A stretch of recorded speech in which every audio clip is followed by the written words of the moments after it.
10 या 15 साल से मैनपुरी पान सालिया गुटखा खा रहे हैं, तो आप लोगों से गुजारिश है कि आप वहां पर आकर मुआयना करवाएं। आपका मुआयना फ्री ऑफ कॉस्ट होगा। एक कैंप में 100 मरीज देखता हूं तो उसमें से 90 या 95% लोगों को मुंह का कैंसर होता है।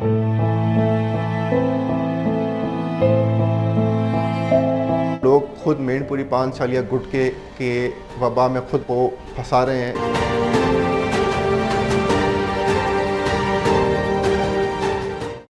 हैदराबाद में मुंह के कैंसर के मरीजों में तशवीशनाक इजाफा। मैनपुरी, पान, गुटखा और छालिया के बेतहाशा इस्तेमाल के बाइस मुंह के कैंसर में खतरनाक हद तक इजाफा देखने में आ रहा है। Doctor Arsalan Mahmood, consultant oral maxillofacial surgeon, Hashim medical centre ने बताया कि रोज़ाना ऐसे मरीज सामने आ रहे हैं जिन्हें मुंह के कैंसर की इब्तदाई या पेचीदा अलामात लाहक हैं, जिनमें अक्सरियत नौजवानों की है। इस तशवीशनाक सूरत हाल के पेश नज़र सिंध गवर्नमेंट अस्पताल परेटाबाद में 20 जून को मुंह के कैंसर का मुफ्त कैंप लगाया जा रहा है। ये कैंप जो है स्पेशली जो मैनपुरी पान सालिया गुटखा खाने वाले मर्द व हजरात हैं उनके लिए लगाया जा रहा है।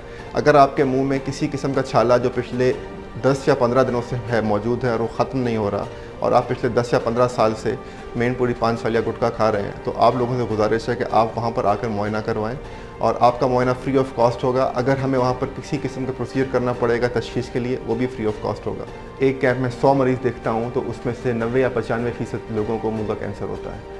और एक कैंप जो हमने पहला कैंप किया था पक्के किले की तरफ, वहाँ पर हमने 74 मरीज़ देखे थे और 74 के 74 का मुंह में कैंसर था, और वो चीज़ रिपोर्ट भी हो चुकी है। गवर्नमेंट हॉस्पिटल में भी और प्राइवेट हॉस्पिटल में भी इन पेशेंट की सही तरह देखभाल नहीं कर पाएंगे अगर सिंध गवर्नमेंट इस पर काम नहीं करती है, या अगर जो लोग खुद मैनपुरी पान सालिया गुटखे के वबा में खुद को फंसा रहे हैं और इसको खाना नहीं छोड़ते, तो ये अगले 3 या 4 सालों में हमारे पास इतनी बड़ी टीम नहीं है या इतना बड़ा सरमाया नहीं है, या हॉस्पिटल में हमारे पास फैसिलिटीज़ नहीं है कि हम इन पेशेंट को केयर ऑफ कर सकें। 80 या 90 मरीज़ों में मुंह में छाले हैं या मुंह में कैंसर है, तो अगले 5 सालों में क्या होगा। कैंप में मरीजों का मुफ्त मुआयना किया जाएगा, अद्वियात फराहम की जाएंगी, जबकि जिन मरीजों को सर्जरी की ज़रूरत होगी उनका मुकम्मल मुफ्त ऑपरेशन भी किया जाएगा। डॉक्टर अरसलान महमूद ने आवाम से अपील की है कि वो फौरी तौर पर नुकसानदेह आदात तर्क करें और अलामात की सूरत में बरवक्त मुआयना करवाएं, ताकि बीमारी को इब्तदाई मराहिल में ही रोका जा सके। 200 से ज़्यादा कैंप्स प्लान किए हैं जो हम अगले 3 से 4 साल में कंप्लीट करेंगे, और उसमें हमें हॉस्पिटल भी सपोर्ट कर रहा है और मुखैर हजरात हैं हैदराबाद के, वो भी सपोर्ट कर रहे हैं। हम टोटल 3 कैंप्स लगा चुके हैं जिसमें से हमने टोटल 200 मरीज़ देखे, और जिसमें से 10 या 11 सर्जरीज हम फ्री ऑफ कॉस्ट कर चुके हैं, जो कि 20 जून 2025 को जुम्मे के दिन सुबह 10 से लेकर शाम को 4 बजे तक हम मरीज़ों का मुआयना करेंगे। काशिफ शेख ने बताया कि आज की नौजवान नस्ल शौक में जो जहर खा रही है वो कल इनकी सांसें खींच सकता है। उन्होंने मजीद कहा, गुटखा मैनपुरी की फ़रोख्त को रोक तो नहीं सकते, लेकिन कम से कम हम इसमें एहतियात कर सकते हैं। अपने बच्चों को, अपने भाइयों को, भतीजों को, भांजों को, अपने इर्द गिर्द दोस्तों को, उसको हम इसमें रोक सकते हैं कि कम से कम इसके इस्तेमाल में।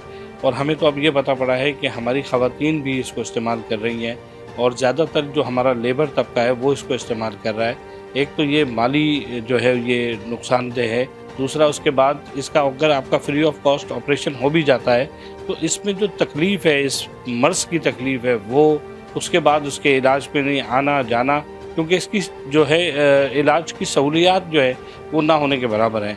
मैनपुरी और गुटखे की लज्जत चंद लम्हों की है, लेकिन इसका अंजाम जिंदगी भर का रोग बन सकता है। कैंसर से बचना है तो छालिया और गुटखे को फ़ौरन छोड़ना होगा, वरना हंसती खेलती ज़िंदगी तकलीफ दे मौत में बदल सकती है। कैमरा टीम के साथ मोहम्मद वलीद, हैदराबाद टाइम्स।